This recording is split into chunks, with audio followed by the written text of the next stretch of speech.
नमस्कार, मैं विनय कुमार गिरी आप सभी का अपने YouTube चैनल निर्मल सी भक्ति में एक बार पुनः स्वागत करता हूँ।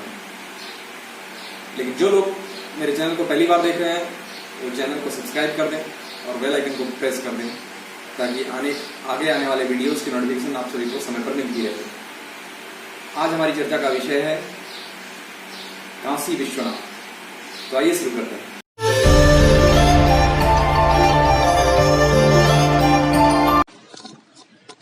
विश्व के सर्वाधिक प्राचीन ग्रंथ ऋग्वेद में काशी का उल्लेख मिलता है। पुराणों के अनुसार यह आद्य वैष्णव स्थान है। पहले यह भगवान विष्णु की पुरी थी, जहां श्री हरि के आनंदाश्रु गिरे थे। वहां बिंदु सरोवर बन गया और प्रभु यहां विष्णु माधव के नाम से प्रतिष्ठित हुए। ऐसी एक कथा है कि जब भगवान शंकर ने क्रुद्ध होकर ब्रह्मा जी का 5वां सिर काट दिया तो वह उनके करतल से चिपक गया। 12 वर्षों तक अनेक तीर्थों में भ्रमण करने पर भी वह सिर उनसे अलग नहीं हुआ, किंतु जैसे ही उन्होंने काशी की सीमा में प्रवेश किया, ब्रह्म हत्या ने उनका पीछा छोड़ दिया और वह कपाल भी अलग हो गया। जहां यह घटना घटी वह स्थान कपाल मोचन तीर्थ कहलाता है। महादेव को काशी इतनी अच्छी लगी कि उन्होंने इस पावनपुरी को विष्णु जी से अपने नित्य आवास के लिए मांग लिया। तब से काशी उनका निवास स्थान बन गया। इसलिए कहा जाता है कि काशी में साक्षात महादेव का वास है। हरिवंश पुराण के अनुसार काशी को बसाने वाले भरतवंशी राजा काश थे। कुछ विद्वानों के मत में काशी वैदिक काल से भी पूर्व की नगरी है। शिव की उपासना का प्राचीनतम केंद्र होने के कारण ही इस धारणा का जन्म हुआ जान पड़ता है, क्योंकि सामान्य रूप से शिवोपासना को पूर्व वैदिक कालीन माना जाता है। वैसे काशी जनपद के निवासियों का सर्वप्रथम उल्लेख हमें अथर्ववेद की पैप्लाद संहिता में मिलता है। महाभारत में काशी जनपद के अनेक उल्लेख हैं और काशीराज के कन्याओं का भीष्म द्वारा अपहरण की कथा तो सर्वविदित ही है। महाभारत के युद्ध में काशी राज ने पांडवों का साथ दिया था।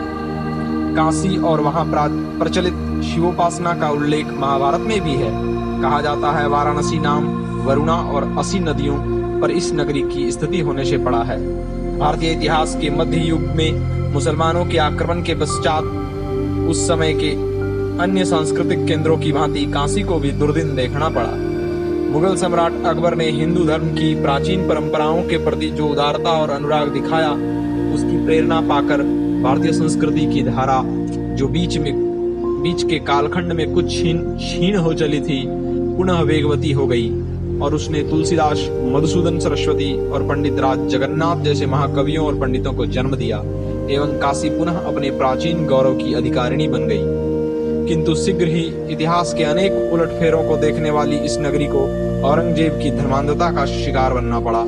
उसने हिंदू धर्म के अन्य पवित्र स्थानों की भांति काशी के भी प्राचीन मंदिरों को ध्वस्त करा दिया। मूल विश्वनाथ के मंदिर को तुड़वाकर उसके स्थान पर एक बड़ी मस्जिद बनवाई जो आज भी विद्यमान है। काशी में इस समय लगभग 1500 मंदिर हैं, जिनमें से बहुतों की परंपरा इतिहास के विविध कालों से जुड़ी हुई है। इनमें विश्वनाथ संकट मोचन और दुर्गा के मंदिर भारत भर में प्रसिद्ध हैं। विश्वनाथ के मूल मंदिर की परंपरा अतीत के इतिहास के अज्ञात युगों तक चली गई है।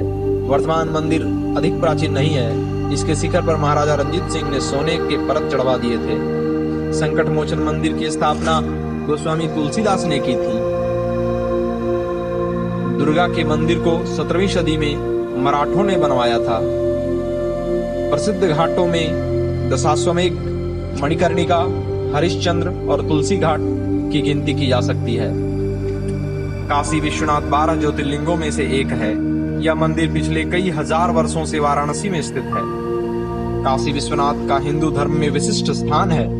ऐसा माना जाता है कि एक बार इस मंदिर के दर्शन करने और पवित्र गंगा में स्नान कर लेने से मोक्ष की प्राप्ति हो जाती है। इस मंदिर में दर्शन करने के लिए आदि शंकराचार्य, संत एकनाथ, रामकृष्ण परमहंस, स्वामी विवेकानंद, महर्षि दयानंद, गोस्वामी तुलसीदास का आगमन हुआ है।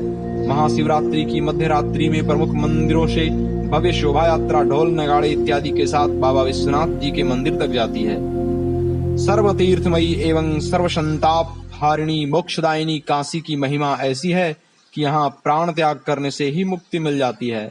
मत्स्य पुराण का मत है कि जप, ध्यान और ज्ञान से रहित एवं दुखों से पीड़ित जनों के लिए काशीपुर ही एकमात्र गति है।